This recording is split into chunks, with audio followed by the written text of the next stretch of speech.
Madame Gallant, 5 minutes.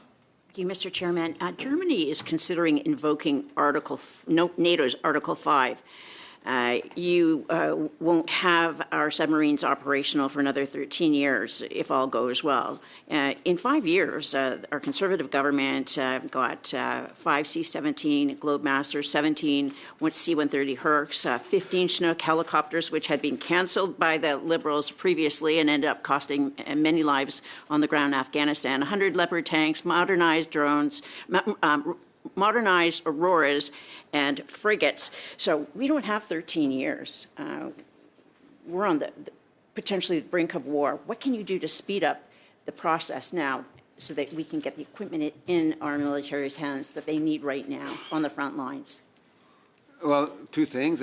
First, I have a long list of investments that we've made just in the last few years. I can speak to the Future Fighter Capability Project, the Canadian multi-mission aircraft, the Arctic and offshore patrol ships, the Armored Combat Support Vehicles, the Logistics Vehicle Modernization Project, the Strategic Tanker Transport Capability, the Remotely Piloted Aircraft System, and I could go on and go on. But one thing I could summarize in just one number is less than 1%. This is what the Conservative government invested in 2015. We've reached 1.4% and will achieve the 2% NATO target in 2032. In 2013, or in 2032, the NATO target could be 3%. In fact, they're looking at raising the base, the floor, to 2.5%. So already you're more than a decade behind. Now, over Thanksgiving, I met with several local manufacturers of military kit. I asked how quickly they could ramp up if we needed to. They said U.S. defense contractors had just been there asking them the same questions. So what they told me is that all they need are the contracts. So what volume of artillery shells, ammunition have been put into contracts, missiles, have the contracts actually been signed for? What can you tell me is on order to be ready should the worst happen? Merci. Donc, à nouveau, moins de... Thank you. Again, less than 1% in 2015. And when it comes to munitions, in the new policy announced a few months ago, we have a budget of about $9.5 million for new production capacity in Canada, not just munitions produced in Canada will be used by the Canadian forces, but a significant amount will come from Canada because we know that in Quebec, Saint-Augustin, Valleyfield, Repentigny, in Winnipeg, in Magellan, Ontario, Kitchener, other places, there is capacity for munition production that is underused right now and that we will be developing more to protect ourselves against the threats that you've properly identified. Capacities exist, but they're not going to tool up and get ready until the contracts are in place. We have to be ready for when they need it. You've talked a lot about investments that you've made, but they haven't been delivered, and there's no sign that they're going to be delivered anytime quickly.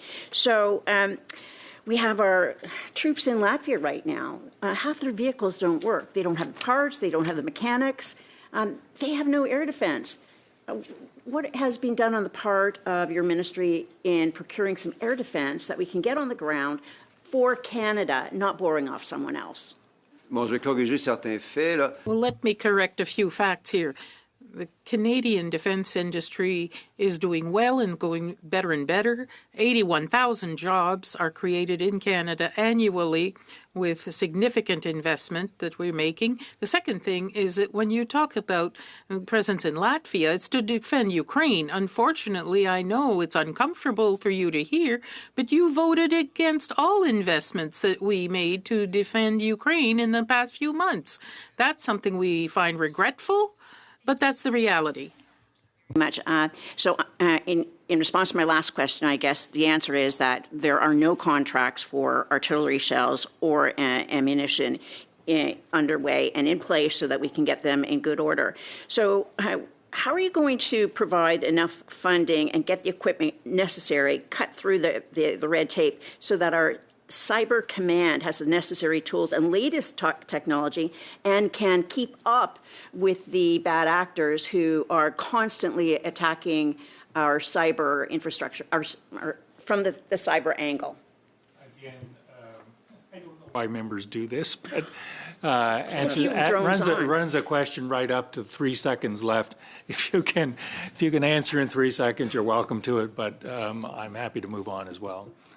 Less than 1%.